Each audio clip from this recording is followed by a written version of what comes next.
नमस्कार दोस्तों, आप सभी का हमारे YouTube चैनल राउंड ट्रिक 2.0 में स्वागत है। आज मैं आपके लिए बहुत ही अच्छे इंपॉर्टेंट क्वेश्चन लेकर के आया हूं, तो पूरा वीडियो देखिएगा। चलिए स्टार्ट करते हैं। पहला क्वेश्चन है 5 और 30 का तृतीय अनुपाती क्या होगा। तृतीय अनुपाती क्या होगा ये पूछा जा रहा है। तो इसको करने का मतलब है, आपको तृतीय अनुपाती का मतलब 3 संख्याएं होती हैं, जिसमें से पहली संख्या ए आपको दी गई है 5 है, दूसरी संख्या आपको बी दी गई है 10 है, और जो तीसरी संख्या यानी कि तृतीय अनुपात पूछ रहा है क्या है। तो देखिएगा, मैं आपको बता देता हूं। प्रश्न में या तो सबसे ज्यादा मध्यानुपात पूछा जाता है। तो मध्यानुपात कैसे निकालते हैं, ए बी और इसके ऊपर स्क्वायर रूट, यानी कि ए इंटू बी होता है, इसके ऊपर स्क्वायर रूट। अगर मध्यानुपाती पूछा जाता तो ए आपका 5 है इंटू बी आपका 30 है, दोनों का मल्टीप्लाई कर देंगे तो 30 पंजे 150, तो ये आपका मध्यानुपाती निकल के आ जाता है, ये आपका आंसर आ जाता। लेकिन तृतीय अनुपाती पूछ रहा है तो कैसे निकालते हैं उसको देखिए। तृतीय अनुपाती अगर निकालना है तो बी स्क्वायर डिवाइडेड बाई ए, यानी कि दूसरी संख्या का स्क्वायर और पहली संख्या से डिवाइड करना है। क्लियर है। दूसरी संख्या स्क्वायर मतलब 20 का स्क्वायर, तो 20 मतलब 30 का स्क्वायर, तो 30 के स्क्वायर का मतलब क्या है 30 गुने 30। आप 2 बार में मल्टीप्लाई लिख सकते हैं स्क्वायर का मतलब, और डिवाइड करना पहली संख्या से यानी कि 5 से। अब 5 से मैं डिवाइड करूंगा तो 6 बार में 30 कट जाएगा, और 6 का मल्टीप्लाई 30 से कर दूं, 6 त्रिक 18 और 1 0, तो 180 आपका निकल के आ जाएगा। तो तृतीय अनुपात आपका क्या हो गया 180, जो कि हमारे सी ऑप्शन में है। तो मध्यानुपाती अगर पूछता तो आप उसे भी निकाल सकते हो, तृतीय अनुपाती मैंने बता ही दिया। अब देखेंगे अगला सवाल।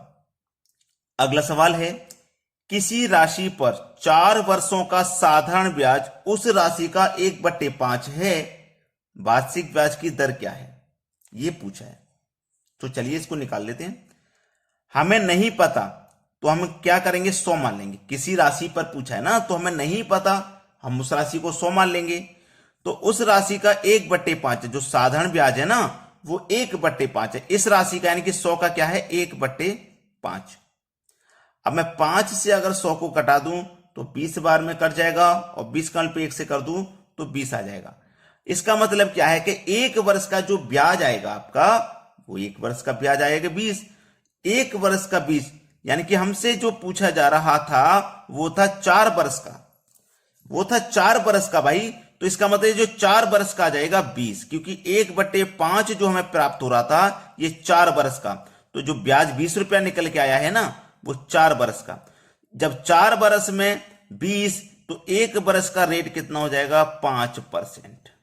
बी ऑप्शन बिल्कुल सही जवाब। भाई 4 वर्ष का रेट कितना 20 हो गया, तो 1 वर्ष का 5% हो गया। भाई 1 का 5 लगेगा तो 4 वर्ष में 20% रेट हो जाएगा। तो इस सवाल को आप आसानी से कर सकते हो, लेकिन आपको कोई भी कंफ्यूजन नहीं रखनी है। चलिए अब देखते हैं अगला सवाल।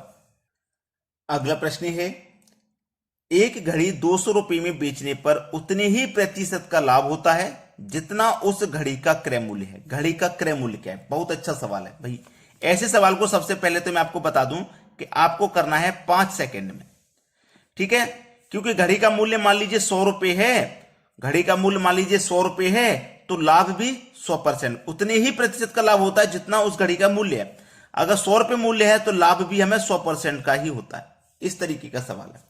चलिए, हमने उस घड़ी को कितने में बेचा 200 रुपए में बेचा। बेच कितने में रहे 200 रुपए में बेच रहे हैं, 200 रुपए में बेच रहे ना। तो हमारा जो क्रय मूल्य होगा वो कितना हो जाएगा 100 रुपया हो जाएगा। अब 100 की चीज को हमने 200 रुपए में बेचा, 100 की चीज को 200 रुपए में बेचा, तो हमें फायदा कितने का हुआ 100 रुपए का। यानी कि क्रय मूल्य कॉस्ट प्राइस 100 रुपए था और फायदा भी 100 रुपए का हुआ। 100% का फायदा हुआ 100 रुपए का ही हुआ। तो घड़ी का जितना मूल्य था उतना ही हमें फायदा हो रहा है। घड़ी का मूल्य 100 रुपए था, 100 का ही फायदा हो रहा है। तो 100 की चीज को हम 100 रुपए जोड़ के यानी कि 200 में बेच रहे हैं, तो हमें 100 रुपए का फायदा हो जाएगा। डी ऑप्शन हो जाएगा इस प्रश्न का बिल्कुल सही जवाब। अब देखेंगे अगला प्रश्न। अगला प्रश्न है, 2 अंकों वाली संख्या के अंकों का योग 8 तथा उनका गुणनफल 12 है। तो 2 अंकों वाली संख्या में कितना अंतर होगा। देखिए, कोई भी 2 अंक है, 2 अंकों वाली संख्या के अंकों का योग 8 है।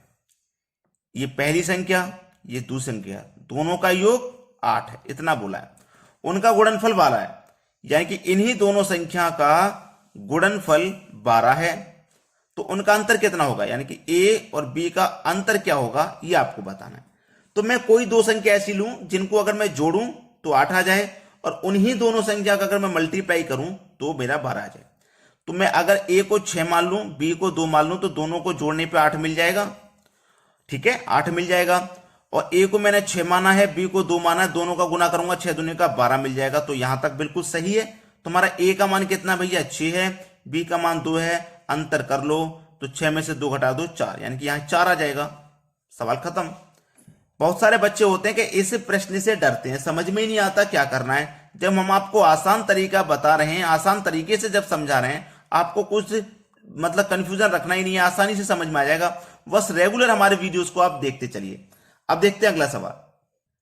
अगला प्रश्न है, अब इस तरीके की संख्याएं दी गई हैं स्क्वायर रूट में, बटे में, 1 के बटे में √9 माइनस √8, 1 के बटे में √8 माइनस √7। अब इस तरीके की देखिए संख्या आपको दिख रही है, इसका मान क्या होगा। अब आपको करना क्या है, देखिए मैं आपको बता दूं प्रश्न को, सबसे पहले ध्यान से देखिए। 9, 8, फिर सेम संख्या है, इधर लास्ट इधर फर्स्ट, फिर एक कम कर दिया 7, फिर देखो सेम संख्या है, इधर लास्ट इधर फर्स्ट, फिर एक कम कर दिया, फिर देखो सेम संख्या है, इधर भी 6 इधर भी 6, फिर एक कम कर दिया 5 हो गया, फिर देखो सेम संख्या है।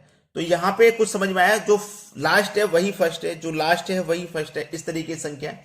और इस वाली संख्या से ये वाली संख्या एक कम है। तो इसको करने का तरीका है कि सबसे बड़ी वाली संख्या लीजिए, सबसे बड़ी, सबसे बड़ा मेरे पास √9 है, और सबसे छोटी वाली लीजिए, सबसे छोटी मेरे पास √4 है। ठीक है, और दोनों को हम क्या कर देंगे, जोड़ देंगे। अब देखिए √9 का अगर मैं स्क्वायर रूट करूं तो 3 होता है, प्लस √4 का स्क्वायर रूट करूं तो मैं 2 होता है, और 3 और 2 को अगर हम जोड़ देंगे तो 5 आ जाएगा। यानी कि यही हो जाएगा प्रश्न का बिल्कुल सही जवाब, सी ऑप्शन। क्लियर हो गया ना सभी को आंसर। चलिए अब देखते हैं अगला प्रश्न। अगला प्रश्न है, यदि sin 3x माइनस 20 बराबर cos 3y प्लस 20 हो तो x प्लस वाई क्या हो जाएगा। दोस्तों ये सवाल बहुत ही इंपॉर्टेंट है, बेहतरीन क्वेश्चन इसको हम कहेंगे। अब इसको देखिए, या तो इसको पूरे को खोल लीजिए, क्योंकि ये क्या हो जाएगा, a माइनस बी, और ये a प्लस बी हो जाएगा। अगर आप इसको पूरे को खोल लोगे तो देखिए 3x माइनस 20, 3x माइनस 20, ठीक है, प्लस 3y प्लस का 20 बराबर कितने के होता है, 90 डिग्री के होता है, याद रखना। दूसरी बात इधर मैं जो बता रहा हूं, साइन थीटा बराबर कोस अल्फा, साइन थीटा बराबर कोस अल्फा कितने के बराबर होते हैं, 90 डिग्री के बराबर होता है। ठीक है, दूसरी बात टेन थीटा बराबर कोट अल्फा, ये भी कितना होता है, 90 डिग्री होता है। दूसरी बात सेक थीटा बराबर कुसेक अल्फा, ये भी कितना होता है, 90 डिग्री होता है। ठीक है, अब ये पूरा हमारा कितना होगा, 90 डिग्री, जिसमें से 3x प्लस का 3y बचेगा, ये प्लस का 20 और माइनस का 20 कट जाएगा, प्लस का 20 माइनस का 20 कट गया, तो यही तो बचा, बराबर का 90 डिग्री। अब देखो 3 यहां भी है, 3 यहां भी है, तो 3 कॉमन आ जाएगा बाहर, अंदर बचेगा x प्लस वाई बराबर 90। अब इस 3 से इस 90 को मैं काटूंगा तो 30 टाइम्स कट जाएगा, तो x प्लस वाई का मान कितना हो जाएगा, 30। हमसे x प्लस वाई का मान तो पूछा था, तो x प्लस वाई का मान 30, यानी कि बी ऑप्शन प्रश्न का बिल्कुल सही जवाब है। अगर अभी तक आपने लाइक नहीं किया तो लाइक कर दो वीडियो को, और शेयर नहीं किया तो शेयर कर दीजिए, इतना काम कर दीजिए बस। ठीक है दोस्तों, धन्यवाद।